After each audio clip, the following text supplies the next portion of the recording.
All right, welcome to MySec Lansing. Thanks for everybody coming out tonight, as well as those streaming online. For those who don't know, I am Jed Knopf. I am the Lansing coordinator. And today we're going to have a talk about keeping your elders safe online. So your family members, by Brian, and we'll jump at that in a minute. But as far as announcements, the Converge, the CFP is still open. So if you want to submit a talk, it's still open. That's good till I think March 31st is when that closes. Likewise, GERCON is open, DEF CON, besides Las Vegas. So here's your opportunity to submit a paper and go do a talk at a big conference, right? And then just keep in mind, Grand Rapids ISSA on Friday is doing sort of I would say more of a session and a talk. It's kind of like an afternoon. The talk title is ATM stands for Attackable Transaction Machine. So it seemed interesting. So if anyone wants to drive over to Grand Rapids and check that out. But with that, I'll go ahead and hand it over to Brian. Thank you, Jed. The mic on. Thank you, Jed. So keeping your elders safe online. As Jed said, my name is Brian Martinez. I gave here for the work Kids Safe Online, and I was mentioning it in the MySec Slack channel some months ago. Somebody, I wish I could remember who, so I could give them credit. For some reason I want to say Hagbard, but I could be wrong about that. Oops. They said, and I kind of thought it was a joke for a second, and I was like, keeping you. But about 2 seconds later I realized that actually could be a pretty good talk for people, right? Keeping your elders safe online. I made this joke to the Work Life office when I gave this presentation, the kids presentation, and they ate it up. They're like, "Oh my gosh, we definitely want to see this," because they actually do a lot of talks about elder care and whatnot, just not online. So that's a little history of this talk here. With that being said, what are we going to talk about tonight? So I'll give you a little bit more about myself.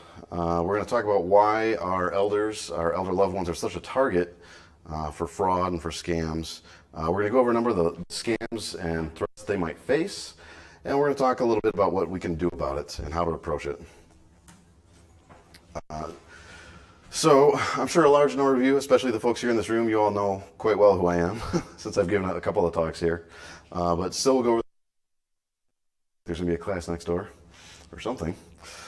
I'm an MSU graduate. I came here in 1997. I originally wanted to be a journalist, and maybe I thought I'd go into law after that. But I wound up with a bachelor's degree in telecommunications. I did my schooling part-time, hence why it took me so long to get it done. I have a number of certifications. They mean something to some people. They mean nothing to others. Really quickly, I'm a certified information systems auditor.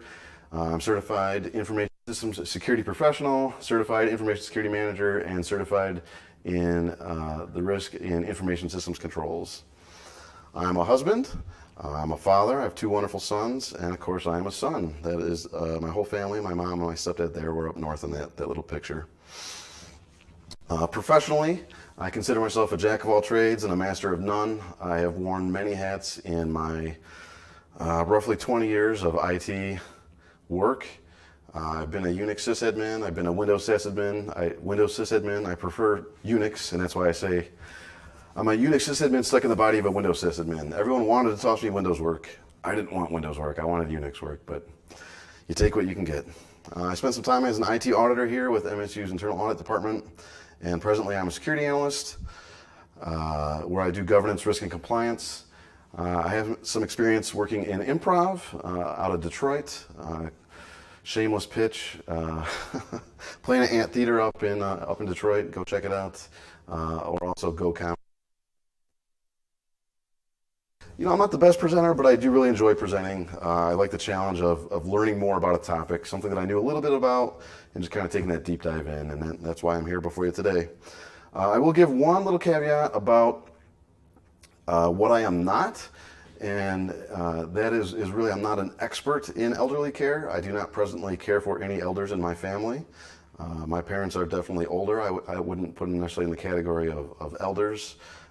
They're also a little bit tech savvy. So I am not speaking from direct experience in some of this. This is just me reading a lot of materials online and talking with folks from the FBI, from SANS, just other folks here on campus as well. So keeping your elders safe online. Why target the elderly? There are many, many reasons why. A little bit of context here. When I say elderly, I'm largely talking about the silent generation, sometimes known as the greatest generation, and of course baby boomers. As more and more boomers start to retire, more and more of them are getting online, joining Facebook, doing some of their banking more online, doing investments online, dealing with their retirement online.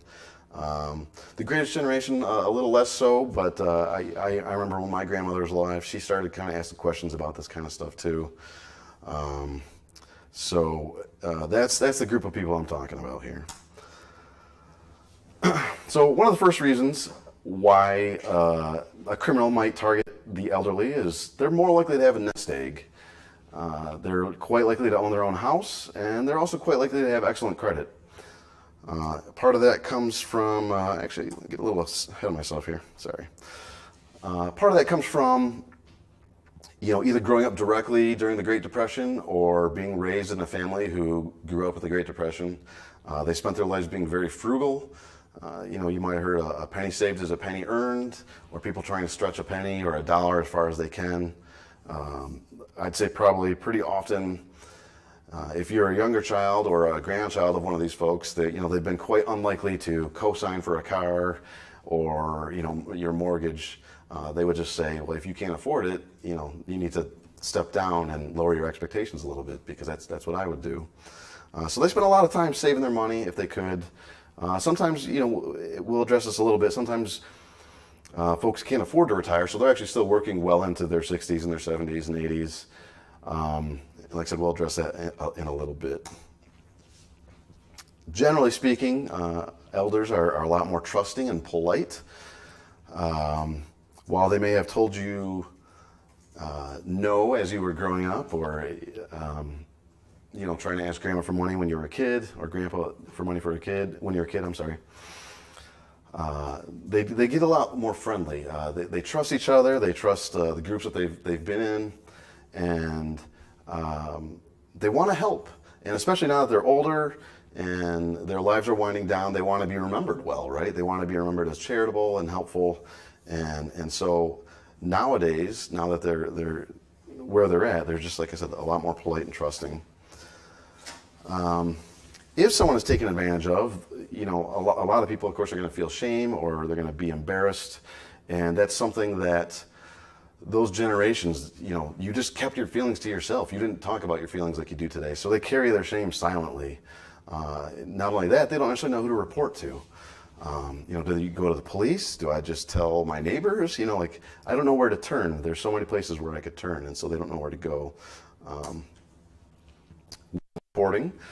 Seniors often make poor witnesses, and scammers take huge advantage of that. It's a fact.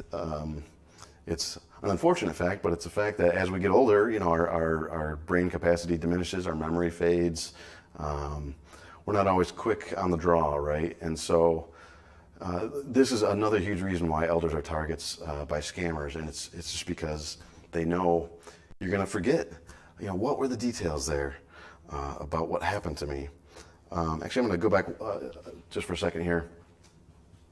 The other thing about this is, if they figure out who to report to, and they do report it,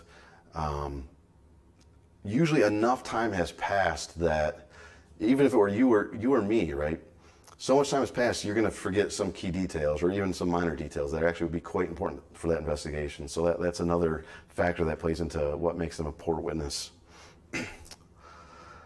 Obviously, they didn't grow up using the technology that you and I use pretty much every day. So everything is kind of new to them. Maybe they're even getting started on it, or they've been using it for a couple of years. They still aren't going to have that level of even intermediate expertise to know exactly what they're doing. They might not know to hover over a URL to see, oh, does this actually go to my bank's website? They might not even know what a URL is. And so that is yet another reason why they are targeted. So I had filled up my page of reasons why, but there's still so many more reasons why, and I do want to go over some more. And also some of the reasons why, I'm sorry, I'm slipping my mind here. I'll just get to it when I get to it. So one thing that I do want to talk about is, yes, elders are likely to have a nest egg, but wealth does not matter to a scammer, right? If they can scam someone out of $5,000, they've had a pretty good day, but they are all about the payday. So if it takes them 50 people to get $50 each and they get $2,500 out of that, that's also a good day. They're going to keep doing what they do to get that money. Maybe a scammer might set a target goal in mind, like my day's not done until I make 5,000 or 10,000. They're just going to keep going at it until they can. So whether or not, your aunt or uncle, your mom or dad or grandma or grandpa have money, they're still going to go after them for all the other reasons that I laid out, right? Loneliness is a big factor in what makes elders susceptible to certain types of scams in particular, and most likely the romance or sweetheart scams, and we'll delve into that a little bit later. But really, even if they have their spouse with them, well into their 80s, a number of their friends have passed on, maybe some of their children have even passed on, and things just get quieter in their lives, right? And so here comes someone, with a smile and a friendly, like, hey, I got an offer you can't refuse. You're going to make money. Just listen to me and do what I say. And suddenly, like, wow, yeah, here's excitement again, right? So loneliness does play into making them susceptible to some of these types of scams. Again, aging brains. I can tell you, even now in my 40s, I'm certainly not as quick on the draw as I was in my 20s. And of course, that just decreases the older and older you get. Reporting losses. Again, this plays back into the, kind of poor character witness, not necessarily knowing who to report to. I did read some figures about this, which said, what was it? 40% of millennials, so folks who are well accustomed to technology, 40% of millennials reported to the FTC that they had been scammed out of money. And the average amount of money that they had been scammed out of was around, I want to say $450. Whereas just 18% of seniors reported anything to the FTC. But their losses were actually $1,000 on average. $1,100 on average. Costs. Elder scams, elder fraud is a huge burgeoning industry. I read an academic report back in 2011 that said in that year, elders had reported roughly $2.9 billion lost in total. And that's, of course, just the folks who reported it. Who knows how many, what the dollar figure is for folks who didn't report it. Fast forward to 2018, Bloomberg published something in the newspaper that said that total went from roughly $3 billion to now $37 billion just last year alone. And again, that's just what we know. So if what the FTC says is true, and only 18% of people are reporting it across the board, either to the SEC or the FDA or the FBI or whoever, and that figure is actually bigger than 18%, right? Just imagine how much larger that actually is for scammers. How much more money they're making. Something that I came across that I found kind of interesting, and I'll touch upon this a little bit more later in one specific example, but that is a double scam. And that is where someone who is elderly has been taken advantage of, and part of them being scammed is them either knowingly or unknowingly then scamming another older person. I found that to be a completely fascinating thing. It almost, in some ways, that kind of reminded me of that horror movie Saw, right, where people are pitted against each other and they don't necessarily know it. In some ways, this is also just as scary as that, right? We're not necessarily talking loss of life, but we are talking loss of lots of money potentially. Some scams that we'll talk about that are definitely long-term, or I call them the long con. But by and large, scammers want to get paid as quick as they can, right? They don't want to draw this out because if they're drawing it out, they're more likely to get caught. So they're going to call you up, try to hit you with a scam. If you pay out, great. $50, $500, $1,000, like I said, whatever it is, it's a great day for them if they're getting money. Before I advance to the next set of slides, where we talk about scams and fraud, there's a particular quote I read in an article that I'd like to just read to you in general here. Generally, I'm not a fan of reading directly from slides, but this one, it's a large quote, and I think kind of giving it hopefully a little bit of emotion in my voice really drives home the emphasis here and why I feel like this quote just encapsulates everything in my presentation so well. So the quote here is this: I can see how it happens. As you get older, your news is only bad. Your friends die, your knees hurt more, your ears stop working, the tests show nothing, your children become impatient. Then, out of the blue, you hear from someone who has wonderful news. He has all the time in the world. He speaks slowly.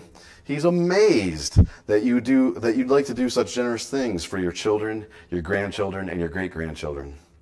He says you sound so nice and that he'd like to visit you in Kansas City someday. The main reason my mom trusted him, she told me later, was that he kept calling her for more than a week. Why would someone be so willing to spend that much time with her if it wasn't for real? And she was doubly susceptible. I suspect because she had never stopped regretting that we didn't do something about my father a couple of years sooner. Here, finally, was a chance for her to make up for that. So the context here, it came out of an article here, as you can see, called My Mother and Her Scammer by David Owen in The New Yorker last year. And the context of this quote is his father had passed some years before his mother got scammed, but even some years before he passed, he was scammed out of money. I don't remember the exact figure, but it was a loss to their nest egg. And when their father passed, they had done nothing to report it. They had done nothing to try to make up for it, either through reinvestment or working harder and longer. And so the inheritance that their mother got, that David's mother got, was less than what it had intended to be. So fast forward some years, she's around 81 years old. At this point, she's in a care facility, and again, she's lonely. People aren't visiting her. The people that come, are just caretakers, and they're just checking on her vitals and whatnot. And someone out of the blue calls up and says, "Hey, you just won some money." And it sounds like he doesn't address this directly in the article, but it sounds like maybe she was skeptical, right? That's kind of why this got drawn on for a week. He kept trying and he kept trying, and eventually he broke down her walls. And in the article, she wound up out, I want to say it was $150,000, and there was an additional $50,000 about to go out to the scammer before the investment banker caught wind of it and called the family and said, "What's going on here?" Their family intervened and they said, "Listen, Ma, you're being taken advantage of." They had some lawyers in their family. They attempted to do some work, and the whole time she just contended, "He's my friend. He's helping me get money. Not only is he going to make me whole for what we lost from when your father passed, but he's helping me earn even more money. So this is my chance to make up for it." And to me, like I said, this just really encapsulates everything that we're talking about in this presentation. So now let's talk about some of these types of scams. So when I started digging into this presentation, there was actually a timely presentation from someone from the FBI that I happened to catch at an InfraGard meeting, and he started going over some of these very things. And I reached out to him and I go, "Listen, are there resources you can point me at? Like, what can we talk about here?" And he simply said, "There's so much stuff. Just go to Google and type in elder scams." And I go, "Okay, cool." So I do that while I'm on the phone with him. And oh my gosh, you guys, we could be here for, honestly, probably 2 days straight talking about all the different kinds of scams that are targeted specifically at elders.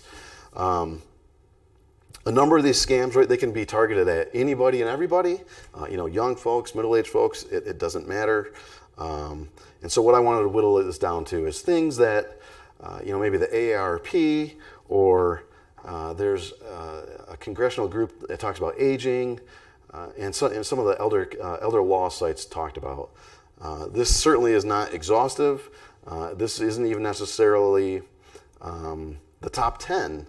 But these are what I picked out because I hear about these the most myself, things that I've read about in news articles.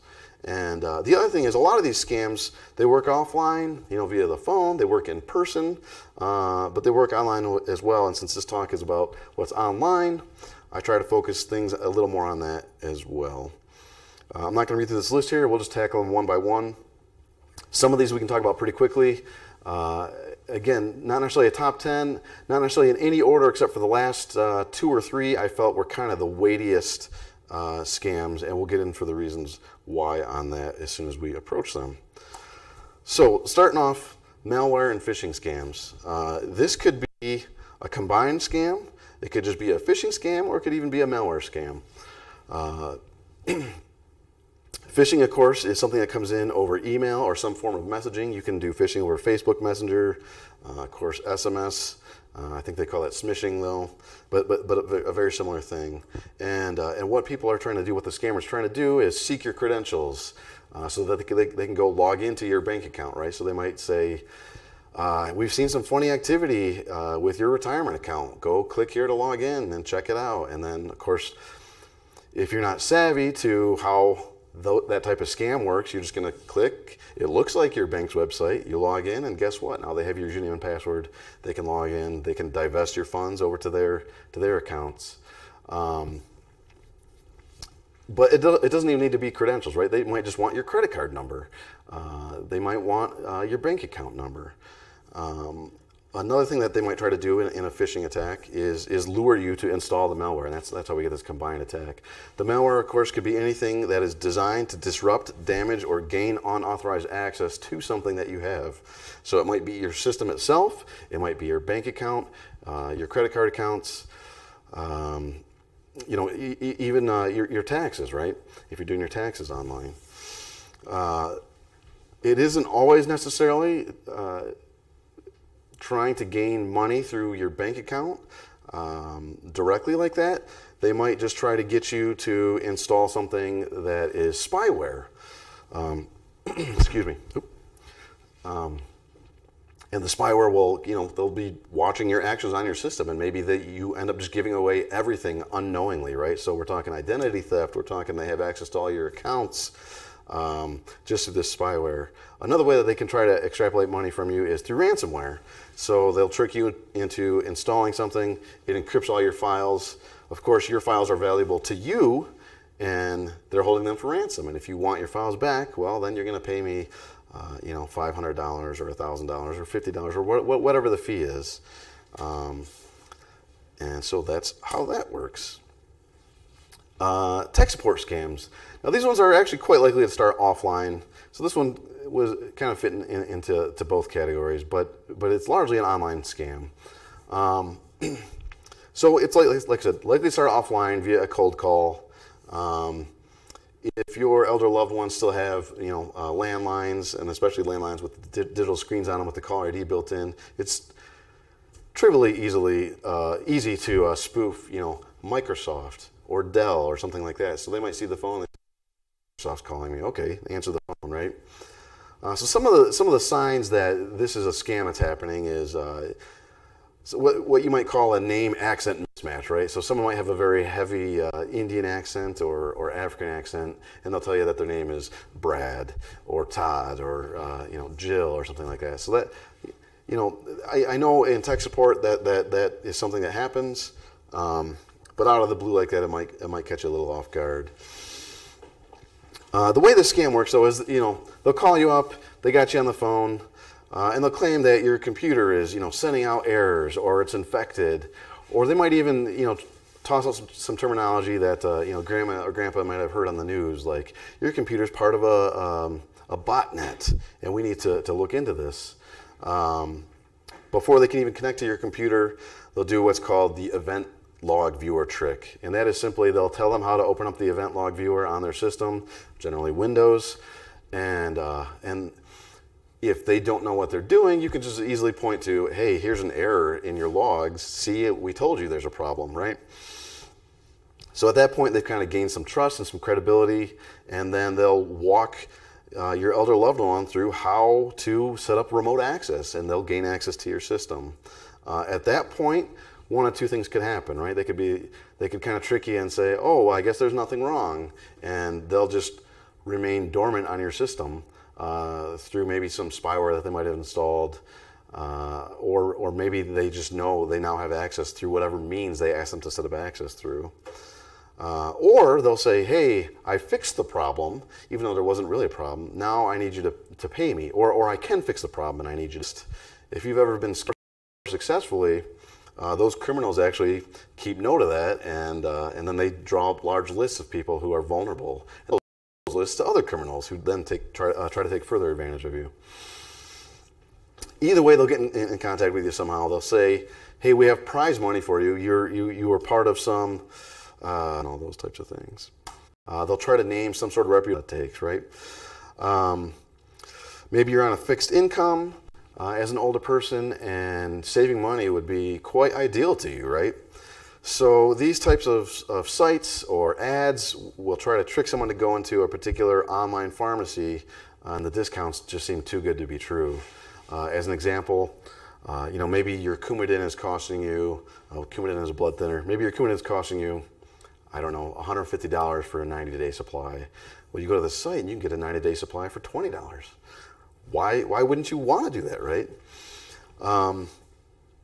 One reason, and I don't think I actually have it listed here, but one reason why you wouldn't want to do that, of course, is it could be counterfeit. The drug that you get could actually be more dangerous for you if you take it. Another sign that you're being scammed here, very often these sites are Canadian. Sometimes I've seen ones that are, like, oh, drugs from the UK or drugs from Mexico, but by and large, the ones that I've seen have always been Canadian. And that's, of course, because Canada has free health care and it's close to Michigan. So, if you had to, you could even just drive over there and get it, right? If it's a reputable site. So why not buy from our website? Another sign that it's a scam is they likely don't even require a valid prescription. You can just go there and say, hey, yeah, I need Coumadin. Really, you're supposed to have a prescription for that, right? Maybe you are dealing with the site through some means, either via the phone or email, and you say, like, listen, I got this prescription. Can I transfer it over to you guys because you're way cheaper? They're actually going to say no. No, we can't deal with orders previously filled by other pharmacies. Because then, of course, that legitimate pharmacy is going to be tipped off to this other pharmacy, and then the jig is up for them, right? On the site, there might be some contact information, but it's unverifiable and it's often not truthful, or it's just misleading, right? If someone happens to go through one of these sites and they get to checkout, another sign is it's just an HTTP site. It's not a secure site, so they're just not only hoping that you give them your money, they're hoping to also capture all that other information in plain text, right? Your credit card information and whatnot. Another scam, and this isn't necessarily the same, but I read about this elsewhere. This is where actually a marketing company, and very likely a scam marketing company, they'll advertise on social media with a question that is kind of a lead-on or an open-ended question. It'll say something like, do you suffer from this affliction?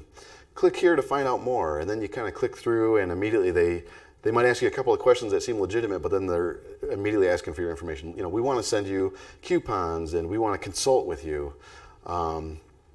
A lot of states actually have a requirement where you do need to have a consultation with a doctor to even have a prescription.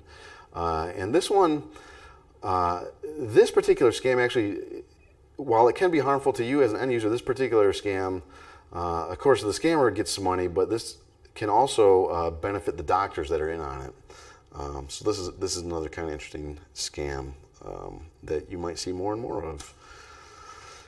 Anti-aging products. Oh my gosh. All anti-aging products, all of them, always snake oil. There is no anti-aging product that has ever been proven to work. But as you're getting older, and again, maybe your mental faculties are diminishing, you think, maybe I can turn my life around and feel young and spry again.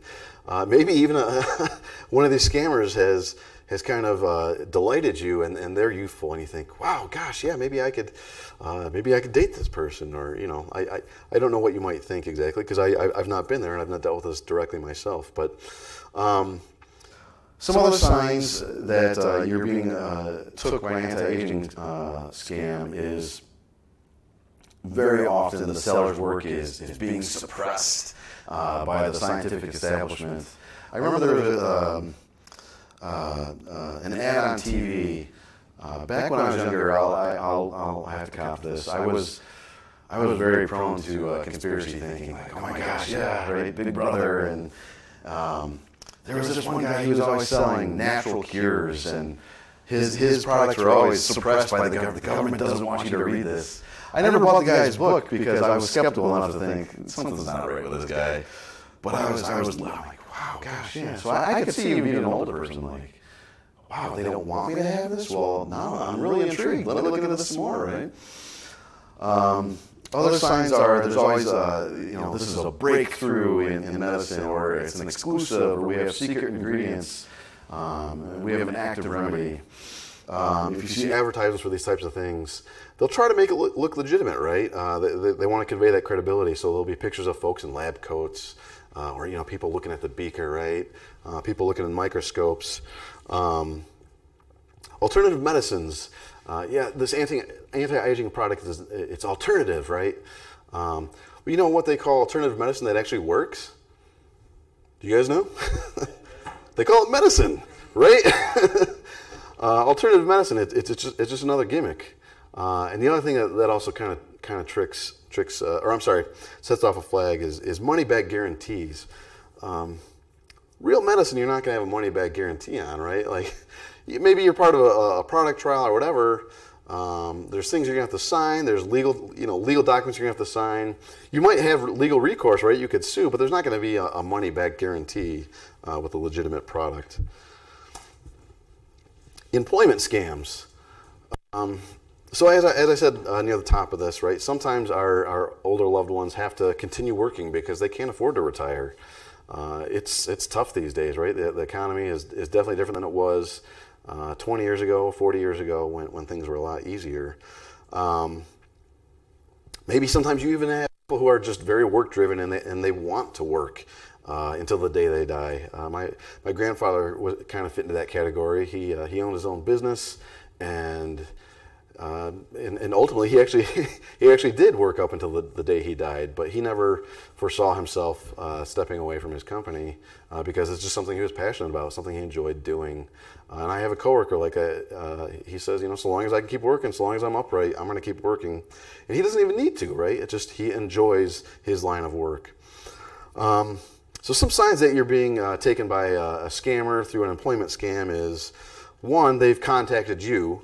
Generally, if you're seeking employment, you are the one actually seeking employment, right?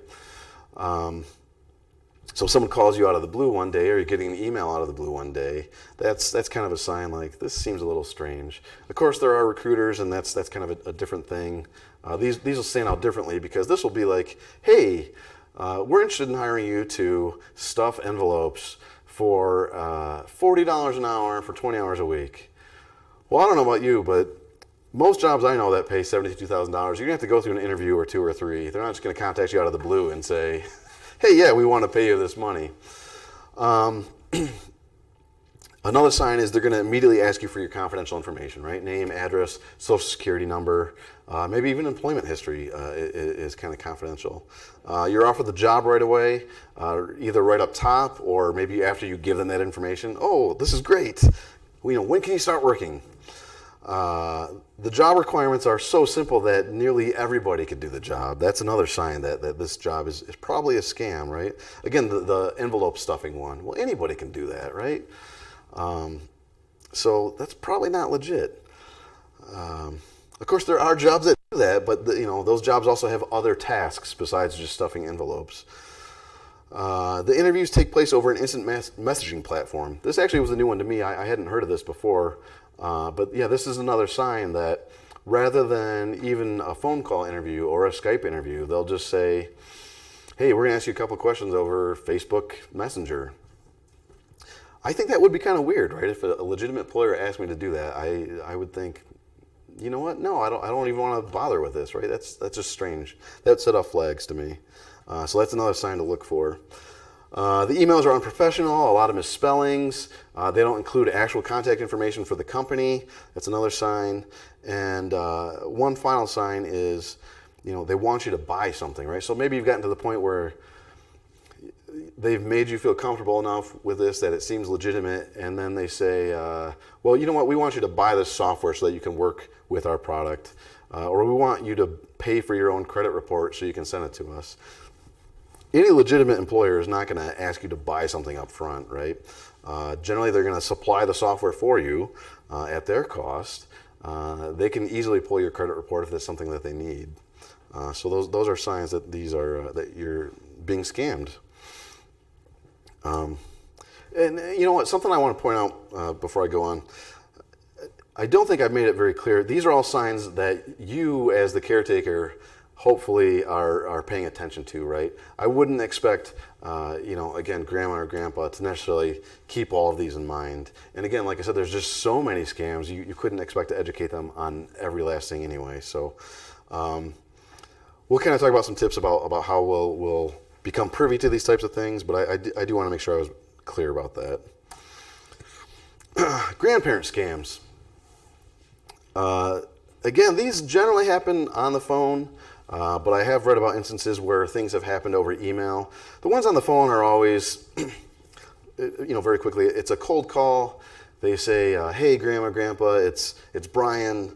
I need bail money. I'm stuck in some country, and my flight got canceled, and I spent the last of my money. I need money for a flight to get out of here. These are especially effective if they don't talk to their grandchildren often enough. But this can also happen over email, or even I suppose Instant Messenger or Facebook Messenger, or some other platform like that, where they'll say, hey, we're with a particular law enforcement agency, or I am a lawyer representing your grandchild. The circumstances would be the same in those instances, right? They're looking for money right up front. Some grandparents are smart enough to be skeptical. I'm sorry, smart enough isn't the right thing to say, but some grandparents are skeptical, let's say that. And they'll start asking questions like, well, when is your birthday? Or when was the last time I saw you? Or what's your favorite color? Those kinds of things. Things that a scammer wouldn't necessarily know right off the cuff. The scammer is going to try to avoid that type of information because they don't know it. And they'll just say, listen, I don't know why you're asking me about this. Like, I'm just stuck. I really need money. Another sign that it's a scam is, rather than a cashier's check, they'll want you to send gift cards. I've read things about, send me $200 worth of Apple gift cards, or send me money via Western Union or via MoneyGram. Another sign is, they'll tell you like, oh, don't say anything to mom and dad. Don't say anything, to mom. She'll kill me if she knows I was here. So those are grandparent scams. And sometimes, I will say, they're not always grandparent scams either. Sometimes it could be niece or nephew scams or things like that. Just some sort of relative, right? Affinity scams.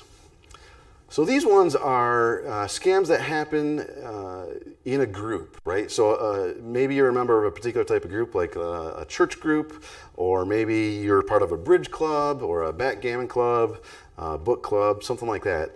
These are scams that an outsider, or inadvertently sometimes an insider, will kind of start working with those trusted and respected members of the group to get them to buy into some sort of product or some sort of pitch.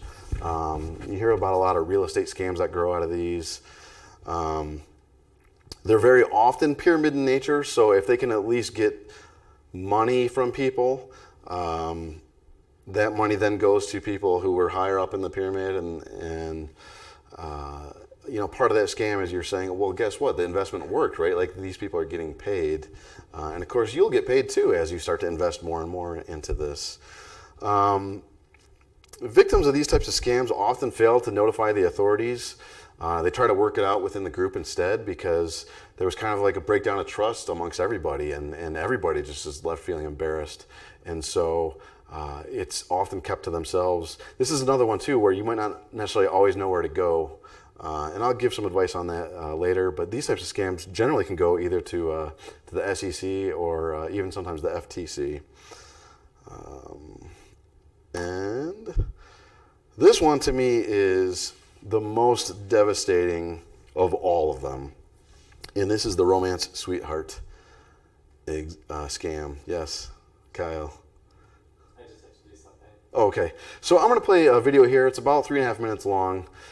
In this video, this woman talks about, she was actually interviewed by the FBI, and if you listen to what she says, and you kind of try to put yourself in her shoes, you realize just not only how financially devastating these types of scams are, but emotionally devastating.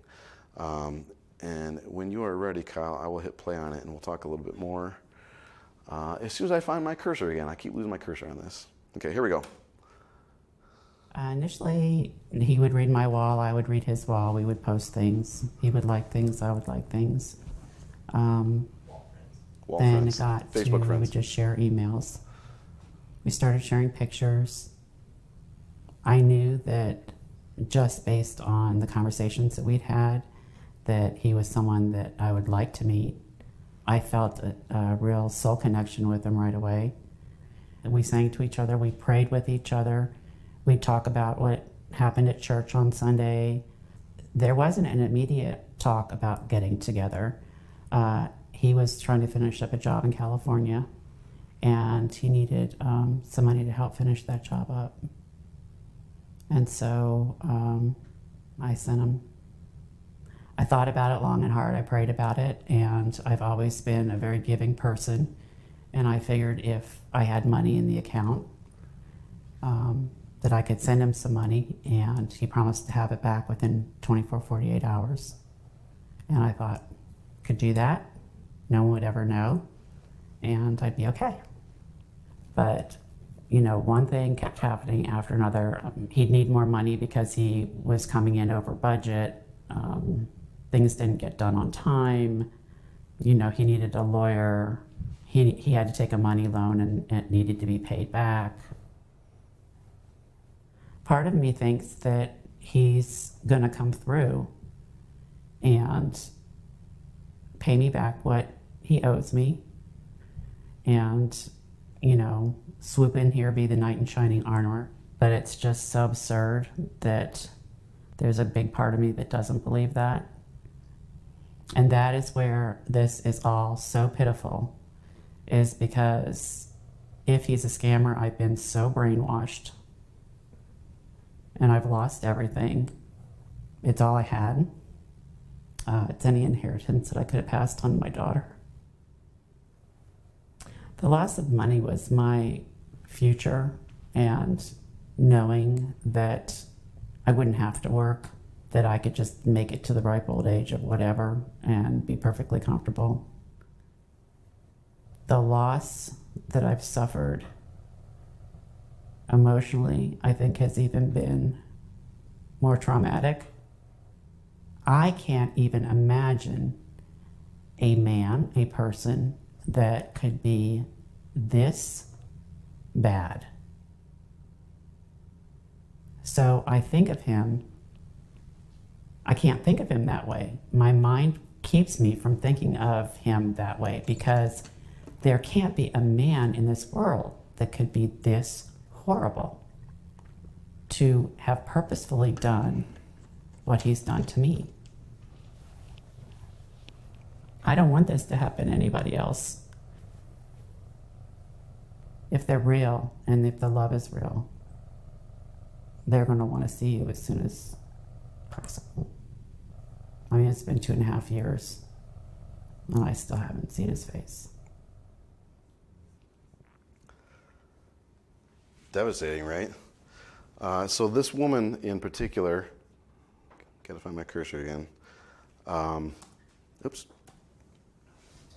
If I recall, she was in Texas, and she lost $2 million to this guy.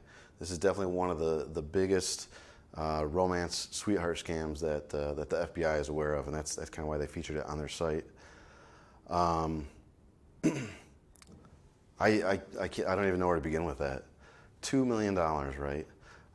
Like she said, though, if you're really in love with someone and you met them online, you know, you're going to try to work something out where you're meeting sooner rather than later. But that's also kind of part of this scam, and that's why it's part of the what I call the long con at the very bottom there.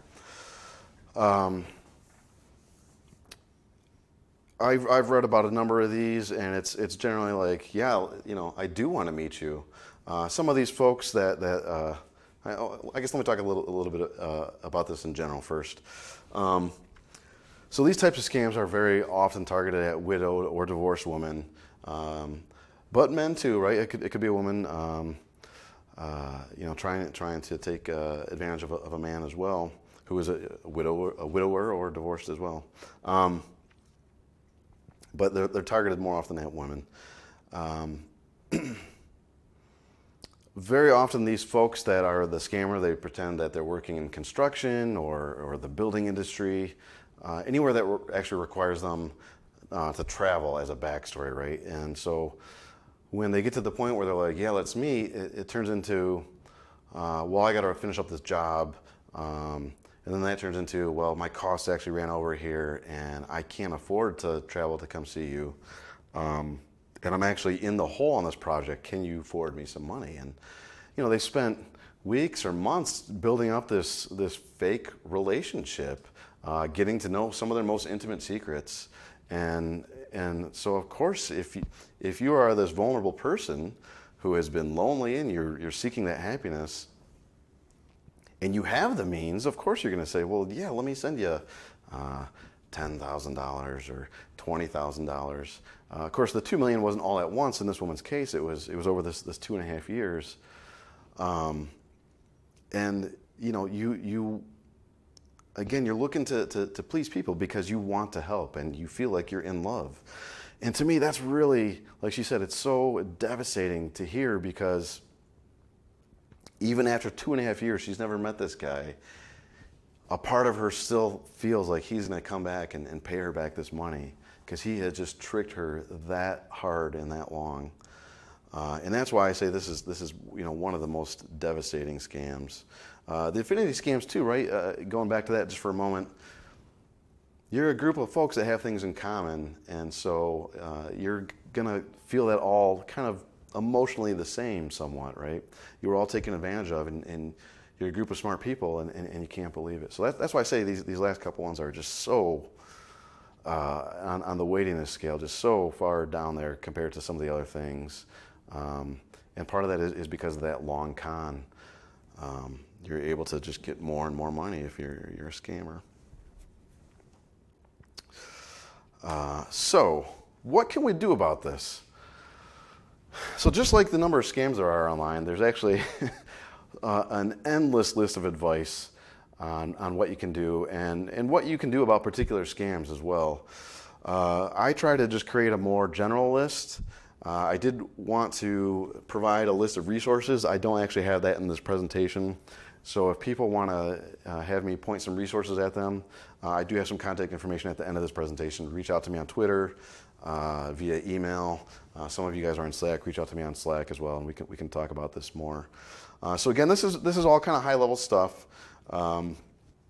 It may seem obvious to some of you who are watching, or some of you who are here, but sometimes you're just so caught up in it you don't know what to do, and you just need someone such as me who is outside of it to tell you, like, yeah, these are things that are kind of easy, and you should be able to tackle it yourself. So first and foremost, communicate, communicate, communicate, communicate. If you are someone who's caring for an elder loved one, communication is so important. That's why I try to drive it home here. Sometimes it's not always possible, right? Sometimes your loved one can't communicate. Sometimes they don't want to communicate with you. Sometimes they don't trust you, so they don't really want to talk to you. And so that's why I kind of go into here to some other side points that I want to bring up. If you can at least start a conversation with someone that you maybe don't have a great relationship with, that you need to care for, and you don't have power of attorney or guardianship or any of those things, don't start with lecturing them. Don't start by, maybe they've already been taken advantage of through some online scam.